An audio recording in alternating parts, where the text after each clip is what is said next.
సిద్దిపేట జిల్లా మిరుదొడ్డి మండల కేంద్రానికి చెందిన ఓ మహిళ కుటుంబ సభ్యులతో గొడవపడి తీవ్ర మనస్తాపానికి గురైంది. ఆవేశంలో గ్రామంలోని పెద్ద చెరువు వద్దకు చేరుకుని ఆత్మహత్య చేసుకోవాలనే ఉద్దేశంతో నీటిలో దూకేసింది. ఇది గమనించిన స్థానికులు వెంటనే డయల్ 100 ద్వారా పోలీసులకు సమాచారం అందించారు. వెంటనే బ్లూ కోట్ పోలీసులు రాజు, బాబు మెరుపు వేగంతో ఘటనా స్థలానికి చేరుకున్నారు. చెరువులో మునిగిపోతున్న మహిళను చూసి ఏమాత్రం ఆలస్యం చేయకుండా స్థానికుల సహాయంతో నీటిలోకి దిగి ఆమెను క్షేమంగా ఒడ్డుకు చేర్చారు. మహిళ ఒడ్డుకు వచ్చేసరికి అపస్మారక స్థితిలో ఉంది. శ్వాస తీసుకోవడంలో కష్టమవుతోంది. ఆ క్లిష్ట సమయంలో పోలీసులు తమ ప్రాథమిక చికిత్స నైపుణ్యాన్ని ప్రదర్శించారు. ఏమాత్రం ఆలస్యం చేయకుండా ఆమెకు CPR నిర్వహించారు.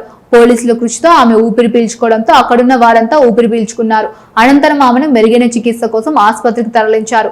సకాలంలో స్పందించి ప్రాణాలకు తెగించి మహిళను కాపాడమే కాకుండా CPR చేసి ప్రాణం పోసిన కానిస్టేబుల్ రాజు, బాబులపై గ్రామస్తులు ప్రశంసల వర్షం కురిపించారు.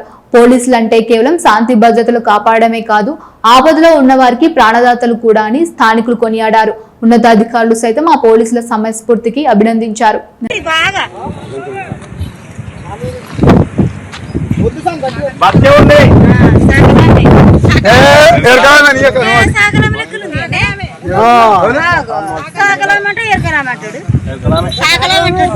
చెప్పులు అన్న అయిపోయింది వీణ అయిపోయినావు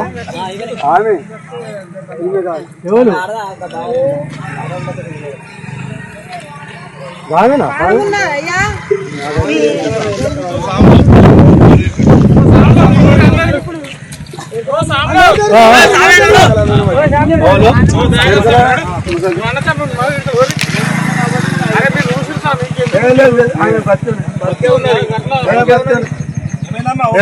బతుకుందావు కాళ్ళ దగ్గర కనుక కాళ్ళ దగ్గర కనుక